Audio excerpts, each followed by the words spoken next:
This is the Speak For Yourself podcast featuring the best of Colin Cowherd and Jason Whitlock. I'm your host, Jason McIntyre. Ready for Speak For Yourself? Cowherd and Whitlock, take it away. We're joined now by Fox NBA analyst Chris Broussard. Let's move to the NBA, where there's growing speculation that LeBron's second run with the Cavs might be coming to an end. According to Woj, people around the league think LeBron could crush Cleveland's spirit once again, this time by moving west and joining either the Lakers or the Clip Show once his contract is up at the end of the year. All right, Whitlock, what do you think's more likely? Cleveland staying, L.A. leaving? First, I want to say Woj is Adrian Wojnarowski of Yahoo. He's reporting this. Listen, he's saying the word is LA's in play, both Lakers and Clippers. I think it's more likely LeBron ends up out here where the money is, where his second home is, where the good weather is. See, I think it's one of these classic sounds great until there's closer inspection, like moving to Hawaii. Yeah. Ooh, paradise. And then you're like, dude, I'm a 5-hour flight just to LA. 12 to get back to New York. It sounds great. Then it's $5 gas and $3 loaves of bread.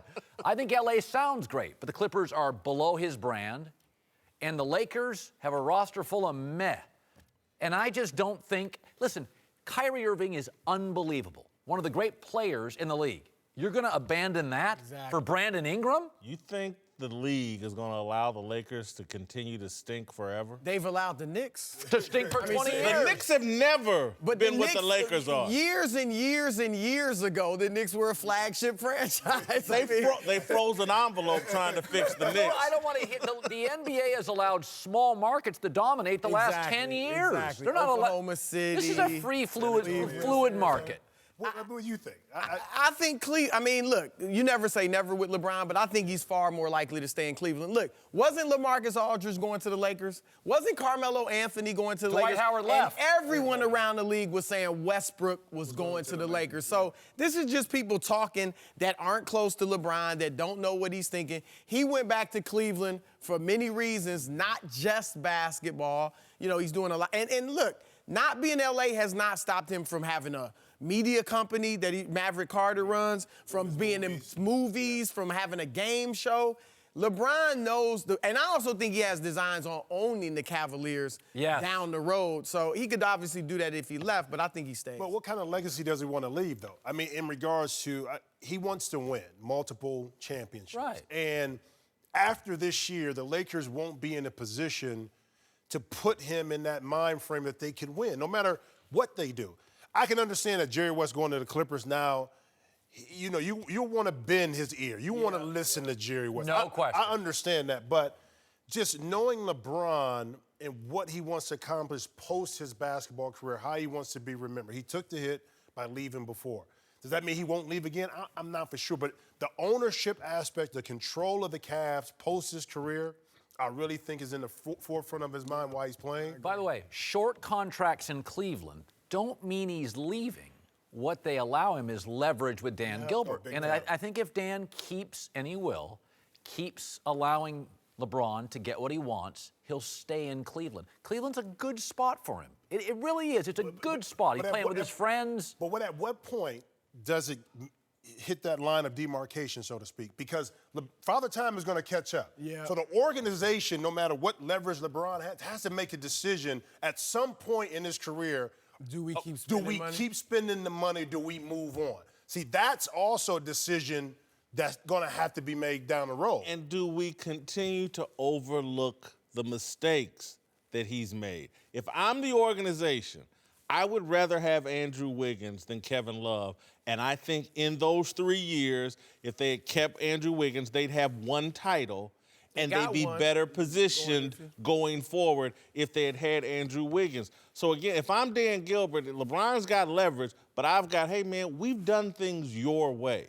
And I've spent a lot of money over the tax. Here's the thing, too. If LeBron, he's not going to catch Jordan, I don't think, with the 6 rings. And if you go to the West, you may never get to the finals again.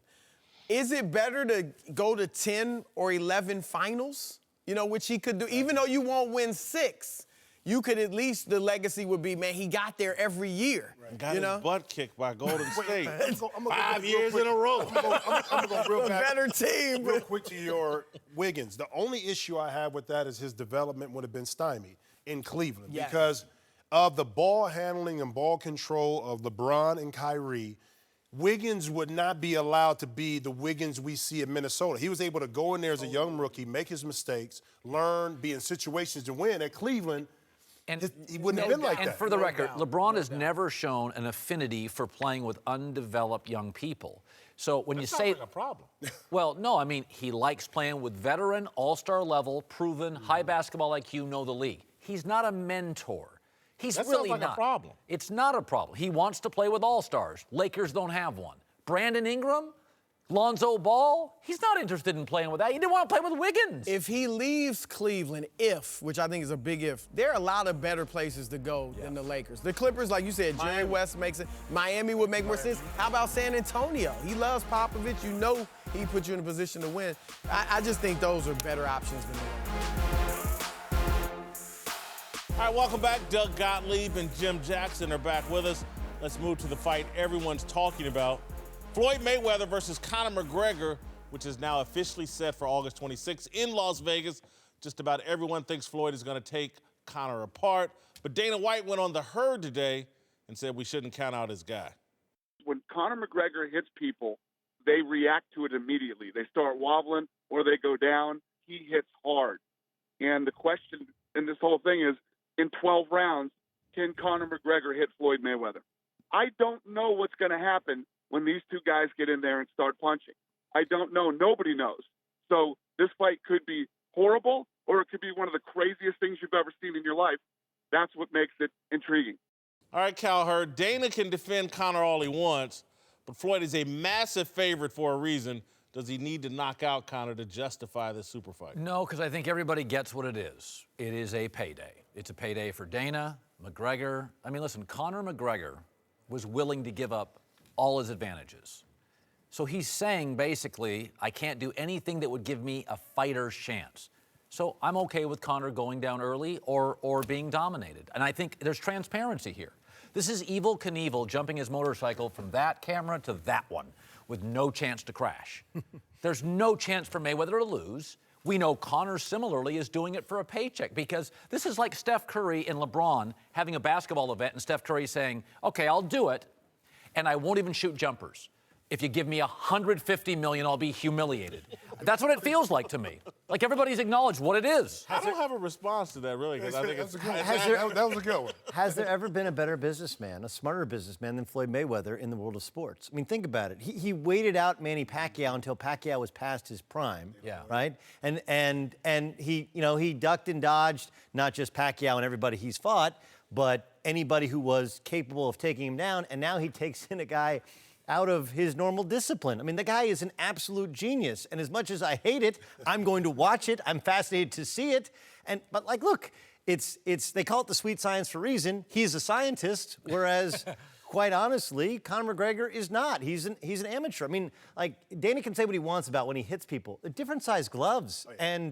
And yes, MMA fighters might have tougher jaws, might be tougher physically and mentally because of Brazilian jiu-jitsu and just hardcore wrestling. Right. But it's different when it's boxing. You're dealing with the best pound-for-pound boxer in his chosen discipline. I don't see how this is competitive. Well, especially if you go on 12 rounds. And from a boxing perspective, Floyd doesn't have the power like that. We talked about the Victor Cruz, but you really got to go back to Rickie Hatton in 2007 when he had a legitimate knockout. But what Floyd is going to do is frustrate you. My thing is, does Conor come into the fight and muck it up and make it real uncomfortable for Floyd to really get in there? Because we know that Conor is not your typical boxer. So he's going to do something different inside the ring to try to frustrate who's a professional, Floyd. That's the only way you're going to be able to get to him. Think about it. The only person that has something to lose here is Floyd. That's it. Conor McGregor has nothing to lose. He can go back to MMA when this thing is done. If Floyd doesn't look good, if he gets punched, if something happens, it's back on Floyd. It's nothing to do with Conor McGregor as far as tarnishing his image. I'm going to throw just a slight curveball, and I apologize up front for doing this, Colin, but could we even have this fight if both fighters were black? I mean, honestly, because that seems to be the hook here, because no one rationally thinks this is going to be competitive. To me, the only hook here is what boxing was doing 120 years ago and all the way through the history of boxing. is the black-white narrative. I don't see any other hook here because it's not going to be much of a fight. It's the Great White Hype, Part 2. I mean, it was a funny movie where you had the Irishman. They made him into this Irish star who had famously knocked out the champ in amateurs, and that's what this. Yeah, the playing off the black and the white, I think, is. And I mean, the Conor McGregor story is kind of amazing, right?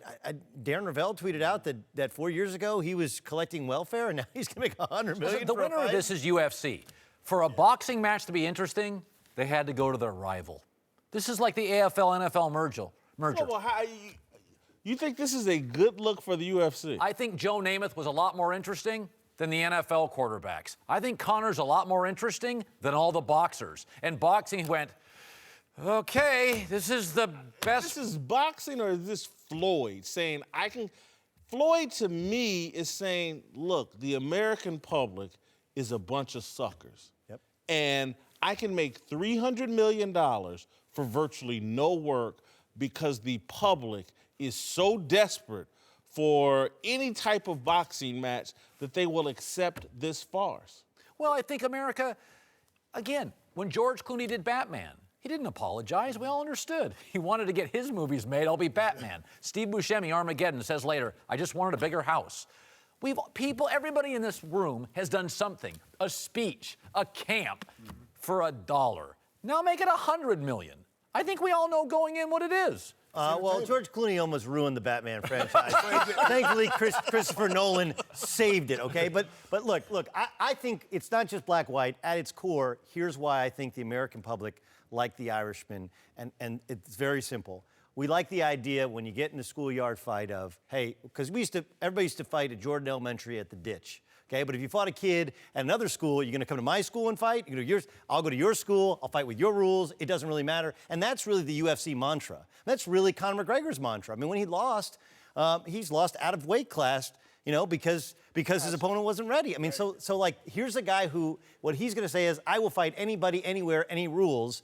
I'm the ultimate warrior. We know he's going to get destroyed, but I agree with you, Jason. He loses nothing, but this is just Floyd, who might have something to lose, but the truth is he's played us all. He's done it before. He'll probably do it again. He'll probably somehow get Pacquiao to fight him again and get a couple more $100 million. Isn't it all entertainment? Isn't that what we're looking at here? In mid-August, nothing is going on. Here's the entertainment aspect of it. Two guys at the pre-fight height, all the press conferences, the tours to get it done are going to be off the charts. They're going to be talking so much stuff that it's going to make you want to do something in August, which is watch the fight. And at the end of it, listen, nobody's getting robbed individually. People are like, oh, they'll make $100 million. There's 308 million people in America. You all chip in a nickel.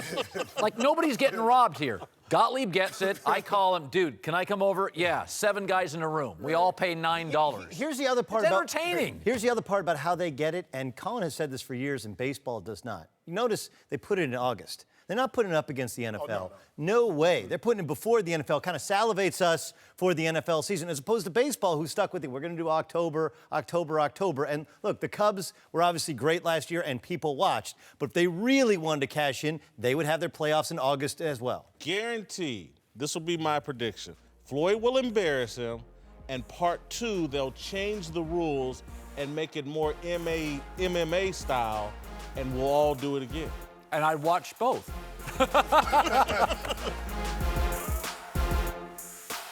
Welcome back. Joined now by 2 Super Bowl champs, Seth Joyner, Eric Davis. Let's talk NFL. Seahawks. ESPN recently reported there's a growing rift between Seattle's defense and the quarterback Russell Wilson. But defensive end Michael Bennett stood behind his quarterback yesterday, saying, quote, we can't win a game without him. And Bennett wasn't the only member of the Legion of Boom to stand up for Russell Wilson. We're teammates. It's like a family. It's like everybody else in the family. We fight for one another. Just like I'm fighting for the other 52 guys out there, I'm fighting for him, and he's fighting for us. And we have a great appreciation for how tough our quarterback is and what he's played through. Last year he played through a number of injuries, and he's not doing that because, oh, man, I just got to go out there and it's a job, but he's doing that for the guys next to him, and we appreciate that. And, we think he's a great quarterback. All right, Whitlock, you buying there's no rift between Russell and his teammates? A lot of smoke, man. A lot of smoke around a team that wasn't in the Super Bowl last year. I don't think it was in the Super Bowl the year before. It's just talk. They're in the news more than the Patriots, more than the Atlanta Falcons, more than anybody. they protest a little too much. Yeah, there's a rift here. Tom Brady, 15 years, never hear of a rift. Peyton Manning, all those years, once he barked at a kicker. This is the drip, drip, drip theory I have. One of the reasons I was out on Johnny Manziel. It started with a parking ticket. Remember, that was the first story. Johnny Manziel parking ticket, got all feisty, College Station. And there was that picture thing. And then there was the money sign in college. Then he barked with a coach. Drip, drip, drip. Pretty soon the faucet bursts. Like, there's no way you can keep giving me these stories. Dude's been in the league 5 years, Russell Wilson. It's about the 4th time I've heard this story.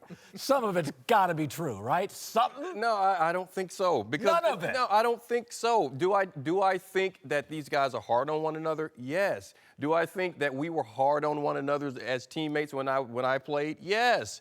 I mean, I can't tell you how many times I would yell at Jerry Rice and Steve Young and all those guys. Never made the magazines. Well, because we didn't have social media. All this stuff is not new. Good teams that compete at a high level, guys have those rifts. Okay, how come Cam doesn't? Cam's not half the quarterback Russell. Wait, because now hold on. Everybody loves Cam. No, everybody. On his team? Wait, hold on. But you keep, just because somebody writes it doesn't make it true. When you ask the guys face to face, that's what I keep telling you guys. When you ask them and you talk to them, why is it Sherman can say there's not a problem, but someone can write it for ESPN and then there's a problem? Because it's always the same team. But why is it always Seattle and Russell Wilson? But why is it the guys just can't say, we don't have an issue with one another, we're cool, and you accept that? My no one wants to accept that. My wife could keep saying she's not having an affair. She shows up for the 6th night at 2 in the morning, something's going on. Well, that's a conversation that you and your wife are going to have, and you'll find out and get some truth. Listen, okay? They can say all that they want, that there's no issue. There's an issue. And this is the problem when you have a defense-centric team. When they're the dominant part of the team, and the offense isn't towing their row, it becomes problematic. I've been there, seen it, lived it in Philadelphia. We had this great defense. The offense was our Achilles heel, and there was always tension. Now, of course, Richard Sherman is going to say this. He's got to say this because you cannot go into a season with this dissension out there. And the big thing is someone leaked that there's a problem. Okay, someone's leaked that there's some dissension. So now they're trying to clean it up because the locker room cry is, hey, we're family. We keep our business in-house. We don't let it outside for the media. But somebody leaked out that there's a problem. Okay, but this is the thing. You're saying just because it's a defensive-centric team, that because you want the other side of the ball to carry their weight, then there has to be an issue. And see, I completely disagree with that because I'm telling you, I lived it. I lived on a team where when that 49ers offense was rolling, we were good on defense. Mm-hmm. So it didn't matter. It didn't matter if you weren't doing your job because the standard was so high, period. And that's what I'm saying everyone's missing with the Seattle Seahawks. The standard that those players that have grown up and they have set, it's so high that they put a lot of pressure on each other all the time. Doesn't mean that they don't like each other. You guys never lost a Super Bowl because the offense threw an interception at the 1 yard line, 14 inches from victory. See, this is why you defensive guys are trouble. See, ever notice this? When a team is great offensively and bad defensively, there's no discord because the offensive guys are still getting publicity and rich and everybody's happy, right? The stars of the team. But if defensive guys are dominating offense, you're losing games and the star players aren't getting paid either. And so it creates discord. I only hear this kind of discord when it's a defensive-dominated team. There's a lot of offensive. I think also what we're ignoring is Richard Sherman is a unique personality. Yeah. Okay. There haven't been a lot of Richard Shermans, just personality-wise, in the league. Deion Sanders is completely different than Richard Sherman, so that's not a comparison. Richard Sherman thinks of himself as this great intellectual from Stanford, and everything that falls out of his mouth is gold and better than anybody that went to UTEP, Ball State, or Jackson State, or wherever. Jacksonville State, but that's Jacksonville State. Richard right. Sherman thinks of himself as the Ivy League cornerback who's, everything that he says is golden. Then you got Michael Bennett added onto that. Every day, Michael Bennett is in the news. He can't quit talking about Colin Kaepernick. These guys love publicity, period. They think of themselves as having these great things to say, and they're so much smarter than everybody else, and let me show you. And it's a nightmare because you know who actually is the smartest? player on that team? The freaking quarterback, Russell Wilson. And they're trying to be smarter than him, better than him, and show him up. Why? Because they're saying that they expect him to do a certain job. Well, you know what? When Ray Lewis and Ed Reed would speak out about Joe Flacco and that offense performing better, no one said that they were presenting themselves as being smarter or anything like that. There's a standard set, and they were saying, do your job. Okay, but their criticism against Joe Flacco is legitimate. Russell Wilson is the second highest rated passer rating in league history. 1's Aaron, 3's Brady. They had 14 blowout losses in Pete's first 2 years. Since Russell arrived, 2 in 5 years. But Colin, can I ask you something? What's his criticism? Michael Bennett just said, I think he's a top 5 quarterback, and we can't win without him. He just said that. And you just compared Michael Bennett and Richard Sherman to Ray Lewis and Ed Reed. No, I'm saying, and there is no comparison. You talking about Ray Lewis and Ed Reed, arguably the best at their position. And by the way, ever. Russell Wilson is significantly better than Joe Flacco. Yeah, but this narrative that the quarterback is smarter than anybody else on the field. On that team, he's smarter than these guys. Come on. Jason, listen. You don't play defensive football anymore, and the day of the big dumb football player is gone. Okay? That's not, I didn't call anybody dumb. I'm just saying. Aren't thinkers on that side when of the I ball. line up, if I took you through my thought process pre-snap, it would blow your mind. You want to know why? Because a team comes out in a formation. We have a defense or a blitz set. They shift, it changes. They motion, it changes. We could be in 3-4 different defenses before they snap the ball one time. They're usually, they know where they're going, they're usually faster than us, and they know what the play is, and we're read and react. So if you can't think on the fly. They're a little defensive. Only one guy here played quarterback. Now, it was high school, but it was me. I can sense the defensive. I played quarterback in high school as well. An amazing first round of the U.S. Open so far, where it was a tale of 2 golfers, with defending champion Dustin Johnson struggling through his first round, finishing at 3 over. Meanwhile, Rickie Fowler, who currently holds the title best player to never win a major, was unstoppable, finishing his round at 7 under, which ties the record set by Jack Nicklaus and Thomas Weiskopf in 1980 for the lowest first round score to par in U.S. Open history. By the way, Jack went on to win that year. Colin, what's a bigger headline today? Dustin struggles or Rickie's record-tying round? I think Dustin Johnson struggles. Golf purists and sports purists often struggle with a very true part of sports. Some teams and people are just simply more interesting. Michigan losing under Brady Hoke was more interesting than Western Michigan winning under this young P.J. Fleck, all right? Yep. Remember when LeBron lost to the Mavs? The story wasn't the Mavs. The story was LeBron losing to the Mavs. And I think Dustin Johnson he's a camera crew away from a reality show. He's interesting, he's got baggage, he hits it a mile, he looks like he could be in several sports. I think he jumps off the television screen, and I know golf purists don't want to hear this, but he gets me on a Sunday to a television set, and I'm a casual golf guy. Because he's a train wreck, and that's what he was today, a train wreck. I mean, again, he can go either direction. Rickie Fowler is Russell Westbrook, Colin. You want to speak analogy. He's flamboyant with his dress and everything. Listen, I think Rickie Fowler shooting 7 under, tying Nicklaus and Weiskopf first round. That's the story to me because, one, there's 40 guys under par on this course right now. You're a columnist. If you were at that event, what would you write about? I would write about, hey, I think this course is a little bit too easy. Then I'd read the other columnists who wrote about Dustin. The first thing is that normally whoever leads after day 1 in a major is usually like the first guy you see in a horror flick, right? He's not going to make it to the end of the show. On the other hand, I disagree with you, Colin. I'm lockstep with Jason. This is Rickie Fowler. He's got all kinds of game. He's got all kinds of swag. His girlfriend's the most famous pole vaulter in the history of the United States. And I don't even know if she's any good at being a pole vaulter because yes, is exactly who you're thinking of. And she's walking the course with him. He's good looking, he's flamboyant, and he's got all the game in the world. He's never put it together for 4 rounds at a major. He did win the Players going back about a year and a half ago, which is, the 5th major, if you will. I think Rickie's the story. Plus, it's the record score. And I talked about this on your radio show when you were drinking Mai Tais with your kids yesterday.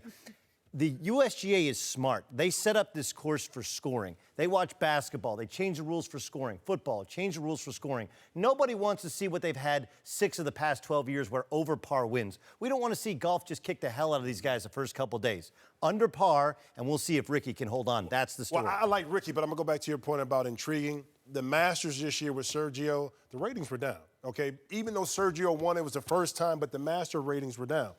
When I look at the U.S. Open, I'm thinking difficulty, and that's what they want, even though they cut down the fescue this year. But think about this course. You're talking about 5 par 4s over 500 yards, 4 par 5s that can stretch to 600. So U.S. Opens are difficult. So if you're Dustin Johnson today in the first round and you're spraying it in the fescue, it's hard to get out of and score.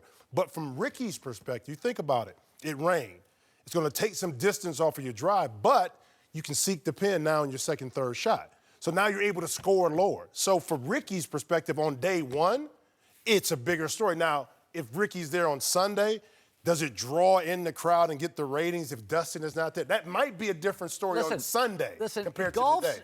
Listen, Rory McIlroy, post-Tigers dominance, didn't move the needle. Now, I was fascinated by him, but it's very interesting. If I said the most popular golfers, not the best, the most eyeballs, most fascinating last 10 years, Tiger 1. You could make an argument John Daly was 2. Just as far as John Daly leads a major, rushes to a TV set. Dustin's got a little bit of that in there. He's as talented at times as Tiger for a weekend. There's a little meltdown quality to him. Who golfers like isn't necessarily who Main Street likes. Golfers understand how hard their sport is. They really appreciate great. Sometimes the rest of us appreciate a meltdown. I think you're underselling Rickie Fowler. And Rickie Fowler, how much mainstream fans actually know him. He used to be the guy that would dress up in Oklahoma State orange every Sunday. Now he's the guy with the game that we're waiting to find. Like, we just saw Kevin Durant win his first NBA title. When is Rickie going to finally win a major? I think you're underselling his importance. All right, to another guy moving to Southern California, Jerry West, who is headed back to L.A. after a very successful stint consulting for the Warriors. But the former Laker won't be coming back to the team he played for and guided for many years as a general manager. Instead, West is taking a consultant job with the L.A. Clippers, who have played second fiddle in L.A. forever. Cowherd, can West help the Clippers get out of the Lakers' shadow? No. Do you remember when Nick Saban was at Michigan State? Did they overtape Michigan? No. Remember when the Mets was it the Miracle Mets and even the Daryl Strawberry Mets? Yeah, for an hour, and then the Yankees are good again. Listen, we know this to be true. There are some teams in this country that'll always be 2. Joe Namath played for the Jets. The Giants are still the team. Right now, the Mets have been interesting for 4 or 5 years. The minute the Yankees get an interesting young player, they zoom past the Mets. Okay, but hold on, Colin. The question is, out of the Lakers' shadow. Shadows go away when the sun comes up again. And so, for a moment, can Jerry West, for a 2 or 3 or 4 year stretch, get them out of the shadow? Can he get LeBron James on the phone and just consider the Clippers? Jerry West, I would rather be the Clippers with Jerry West than the Lakers with Magic Johnson. So would I, but that doesn't mean they'll be more relevant in L.A. But I agree with you. For an hour, like you said, they've already eclipsed the Lakers for the last 4 or 5 years. Easily. You know, so they're never going to overtake them. I was in New York when the Nets went to the finals 2 straight years with Jason Kidd. That was terrible. Phenomenal team. Exciting, fun to watch. But the Knicks weren't even that good, but everybody cared more about the Knicks. If that Nets team had been the Knicks, it would have been bigger than the Patrick Ewing era because they were fun to watch. But they'll never overtake them. But this is a phenomenal move for the Clippers. If I could have Jerry West or Magic Johnson running my franchise, I'd much rather Jerry West. Jerry West, from the fact that you want to be able to get to the finals. You're never going to overtake the Lakers. I don't care what you do, how many finals you win. But if I'm Ballmer, what I want to do is be able to stack my trophy case up with relevant titles. And no matter what you do, it's like the White Sox. No matter what you do, you win, it's still Cubs. It's still Cubs. I don't care what's going on. It's going to be like that with the Lakers. But with Jerry West there, it does give you, I think, more of a relevance more something to stand on if you're a Bomber and say, listen, we really do got a chance to compete and win for a title. Now, what moves they make with Chris Paul and everything, that's yet to be seen. Listen, I think for people thinking about an arena in Inglewood, Jerry West adds to the credibility and viability of the organization. And so, again, all I'm talking about is getting them out of the shadow. Now, the sun's going to come back up again, and the Lakers are going to be dominant, blah, blah. But could they extend, again, you've already talked for the last 4 or 5 years, if you get Jerry West in here and he puts together a championship caliber team, yeah, they'll be out of the Lakers' shadow for a time. And if they get a new arena in Inglewood, you just never know. Two things. How do we know Jerry West isn't here to help get the stadium deal done? He adds legitimacy. You walk into the banks with Jerry West. My second takeaway is Doc Rivers going to be in some trouble. I don't know if this is good for Doc Rivers. Honestly, I would have rather. I think they should have hired Jerry West as president. And then if you want to make Doc just the coach, I think Doc would succumb to Jerry West. Can they move him in that role? Jerry West, bring him in now at this particular role. Let another year kind of go by. Yeah, you're right. Make some moves and see. If they struggle you one want more Jerry year, West making those kind of decisions. If they struggle one more year next year, yeah, that probably happens. That's a good point. You're a newspaper guy. It's always a New York Times town, isn't it? Oh, yeah. I mean, although I'm a Wall Street journalist. It's a fine newspaper. Yeah, I can tell. This is the Speak for Yourself podcast featuring the best of Colin Cowherd and Jason Whitlock. I'm your host, Jason McIntyre. We're actually dark tomorrow. Subscribe to our podcast on Apple Podcasts, SoundCloud, YouTube. We're all over the place, folks. See you Monday.